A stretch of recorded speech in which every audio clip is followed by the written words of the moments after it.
કે માત્ર એક શિક્ષાપત્રી જો જીવનમાં પચાવવામાં આવે તો બાકી કોઈ ગ્રંથની જરૂર ના રહે. હું ઘણીવાર લોકોને કહું છું કે ભલે તમે સ્વામિનારાયણ સંપ્રદાયને ના માનતા હો, પણ તો પણ તમે શિક્ષાપત્રી તો જરૂર વાંચો, કારણ કે શિક્ષાપત્રી એ માત્ર સાંપ્રદાયિક ગ્રંથ નથી, પણ એ તો માનવ માત્ર માટે રચાયેલી એક મશાલ છે. જો એને વાંચી શકો તો.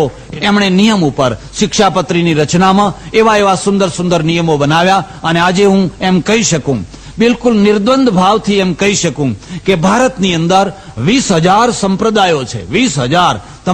તમને સાંભળીને કદાચ નવાઈ લાગશે, પણ એ 20,000 સંપ્રદાયોની અંદર સૌથી વધારેમાં વધારે કડક, સૌથી વધારેમાં વધારે વ્યવસ્થિત અને સૌથી વધારેમાં વધારે જીવનને નિર્મળ બનાવનારા નિયમો હોય અને પડાતા હોય તો એ સ્વામિનારાયણ મંદિરોમાં પડાય છે. હું એમ માનું છું કે સ્વામિનારાયણ સંપ્રદાય એક એવો સંપ્રદાય છે જેણે